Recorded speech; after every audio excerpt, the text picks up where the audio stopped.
ಹರೇ ಕೃಷ್ಣ.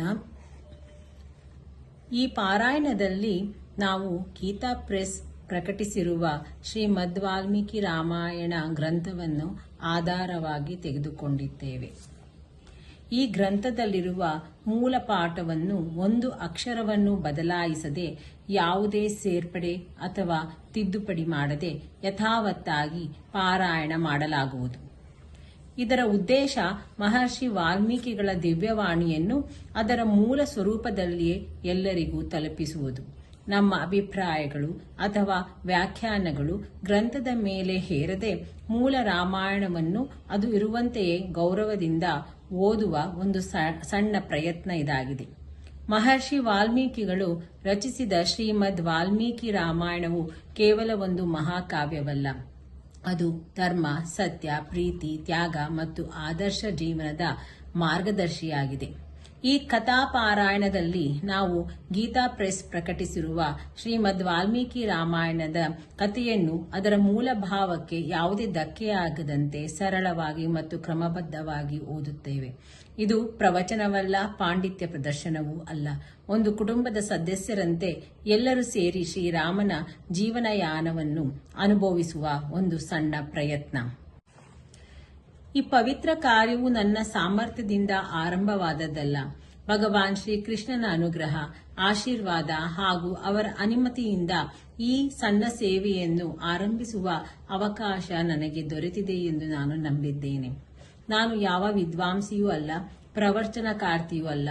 ನಾನು ನಿಮ್ಮಂತೆಯೇ ಒಬ್ಬ ಸಣ್ಣ ಸಾಧಕಿ, ಒಬ್ಬ ವಿದ್ಯಾರ್ಥಿನಿ.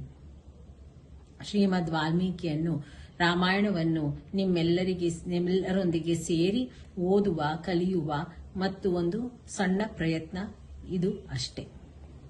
ಈ ಪಾರಾಯಣದ ಸಂದರ್ಭದಲ್ಲಿ ನನ್ನಿಂದ ಉಚ್ಚಾರಣೆ, ಓದುವಿಕೆ ಅಥವಾ ಯಾವುದೇ ರೀತಿಯ ತಪ್ಪುಗಳಾದರೆ ದಯವಿಟ್ಟು ಅವುಗಳನ್ನು ಕ್ಷಮಿಸಿ. ಹಿರಿಯರು, ವಿದ್ವಾಂಸರು ಹಾಗೂ ತಿಳಿದಿರುವವರ ಪ್ರೀತಿಯಿಂದ ತಿದ್ದಿ ಮಾರ್ಗದರ್ಶನ ನೀಡಿ ಉತ್ತಮ ಸಲಹೆ ನೀಡುವಂತೆ ವಿನಂತಿಸಿಕೊಳ್ಳುತ್ತೇನೆ. ನಿಮ್ಮ ಮಾರ್ಗದರ್ಶನವೇ ಈ ಸೇವೆಯನ್ನು ಇನ್ನಷ್ಟು ಉತ್ತಮಗೊಳಿಸುತ್ತದೆ.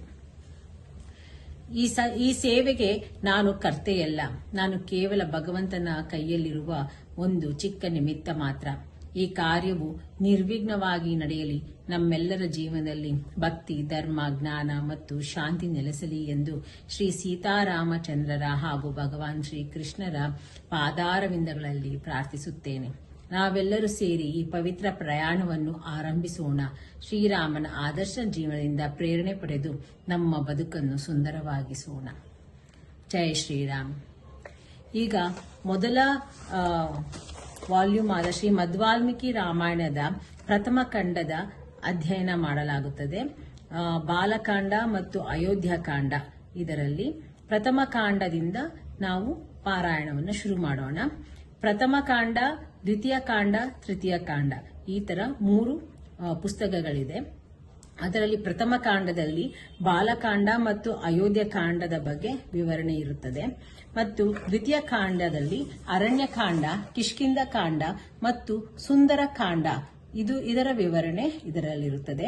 ತೃತೀಯ ಕಾಂಡದಲ್ಲಿ ಯುದ್ಧಕಾಂಡ, ಉತ್ತರಾಖಂಡ, ಈ ರೀತಿಯ 3 ಪುಸ್ತಕಗಳು ಇರುತ್ತದೆ. ಸೊ ಮೊದಲನೇ ಪುಸ್ತಕ ಪ್ರಥಮ ಕಾಂಡದಲ್ಲಿ ಬಾಲಕಾಂಡ ಮತ್ತು ಅಯೋಧ್ಯಕಾಂಡ. ಇದನ್ನು ನಾವು ಪಾರಾಯಣ ಶುರು ಮಾಡುವ.